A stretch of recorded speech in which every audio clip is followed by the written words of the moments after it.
with embodied sound, you can actually have it come through you. So as the dragon is coming over and around you and biting you, you can have the breath and the fire and the feeling come through your body and literally engulf you in what it feels like to be engulfed by a dragon. All right, finally, Dr. Castro.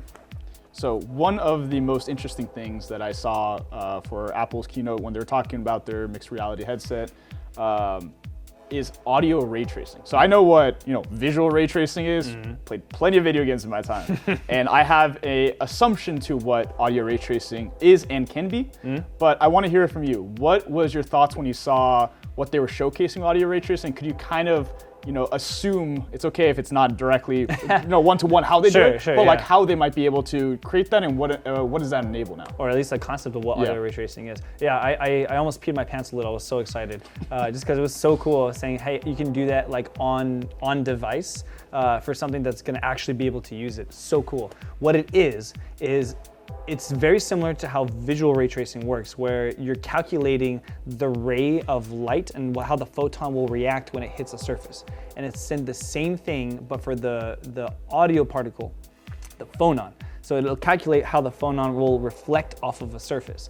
Now, Apple's thing claims to do material analysis just visually, and I have a little bit of suspicion about that. But if it works, the idea is that it should be able to calculate what is in the room, detect what material it is, and therefore assign it a hardness value or a softness value. If it's carpet, and it'll make sense to absorb it. But then it should also, if you have a sound source emanating, say you're playing a piece of music, or you create an object in the virtual world and it's a speaker and it's emanating, in order to make it sound believable, it's going to have to recalculate how the reflections of that device are going to reflect off of the hard and soft surfaces in the room, so that by the time it reaches your ear along with the source, you'll have a realistic replication of what's happening. Just like how visual ray tracing will calculate that water and other harder surfaces are going to reflect more light and therefore have a cleaner shine, or even have mirror-like qualities at the particle level, instead of just a pre-baked mirror or pre-baked image in there like it used to.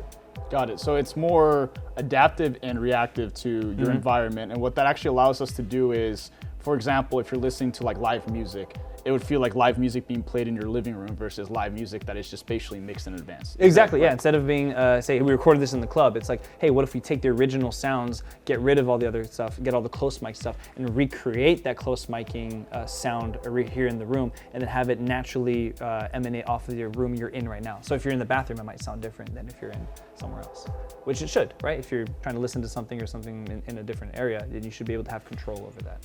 Got it. So I think it's overall very interesting of what this technology is and what it can potentially do and what can it change when it comes to content layouts. I definitely do agree that I'm questioning the materials. It's probably going to be like a machine learning valuation score of like 2 being soft, 1 being hard, and like you can create some calculations off it. It's another variable, to what degree of those variables are used, who knows? But I mean, you can assign at least that kind of scores pretty easily in machine learning. But nitty gritty of, is it really soft? Is it really hard? To what level? That's a whole different degree. But I am very curious to hear your thoughts. We're building this technology called embodied sound. So how would this world of ray tracing and what we are trying to build come together? I'm so excited. As soon as they showed the device on a couch, I was like, dude, have you been on a couch where there's an embodied sound system going through it?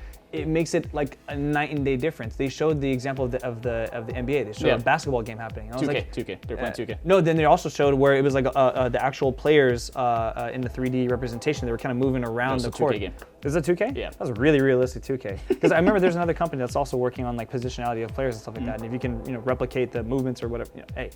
One can dream. But just imagine, right? If you're sitting on a couch and you have the goggles on and you're with other people and you're all kind of watching the game from your own perspective and your goggles, and you kind of move around the court, and then you can all feel the ball hitting the ground or hitting the court, and then having that feeling coming through your body. Not only do you have your personal perspective of it, but you have what would be as if you were there in person, right? You're all sitting courtside, each looking at something different, but you all feel the same things happening on the court, and that's how you know that you're there together with somebody. And so the idea of having the world interact with your body, but then you yourself having a different perspective, there's no more perfect example of having that realistic environment come to life right in front of you than if you have an embodied sound sensation along with something that puts you in a different perspective. So for example, I know they also showed Disney Plus at the very end, or Disney. Absolutely, You got to have Bob involved, because that's how you make it a big shebang, like Thank showing you, Daddy Iger. showing on the content side. But I think Disney's been thinking about this definitely in the right lens, and now Apple's thinking about this, and that's just naturally that they're working together on this. We claim it's the right lens. Yeah, right or wrong, but the reason why I'm saying that is both of them are trying to push to make the living room a storytelling avenue versus a static expectation of a content experience. And how do you bring that to life? I think that's where my curiosity of how do all these words blend into the future we are seeing as so important, because everything we saw today was beautiful visually. Sure. Auditorily, it hits home with spatial, but based off existing reproduction, but it completely missed out of how your body is detecting all of this through sensation and feeling to create the soundscape that you would actually believe that you're watching that movie or watching that basketball game. Or that you're there in person. Yeah, there's a perfect example that I think that they showed, but then you couldn't come across because it's the dragon eating the person, right? So Game of Thrones, beautiful visuals and everything, and there's I think a cut or a shot where the dragon's literally coming and like engulfing you, right? It was just like a dramatic shot, right? But that's the exact perfect example of how something like in virtual reality, if you got it completely darked out and top to bottom is your screen, and the dragon can pop out and actually consume you, right? By the time it reaches you, if that sound is not somehow coming around or even to you, then it still sounds like it's coming from there. The visual is now very enticing, but then the illusion is broken because the audio is literally coming from there. Maybe it's getting louder to try to give the impression that it's coming around you, but it's still coming from there. Then you have the difference between here and there.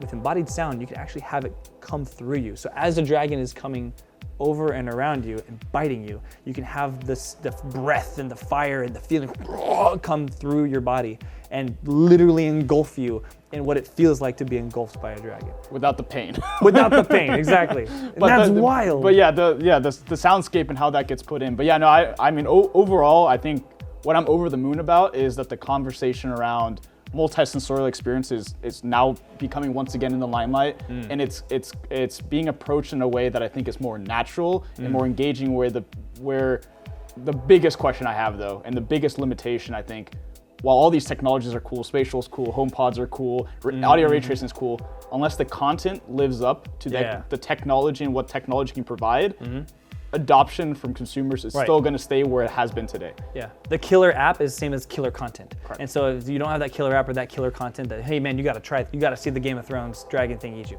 It's not going to have that appeal of saying, well, I need to have that in order to get that experience. Correct. So, but once you experience it, you can never go backwards. So that's why I'm super excited to see what the next 3 to 5 years looks like when it comes to home entertainment.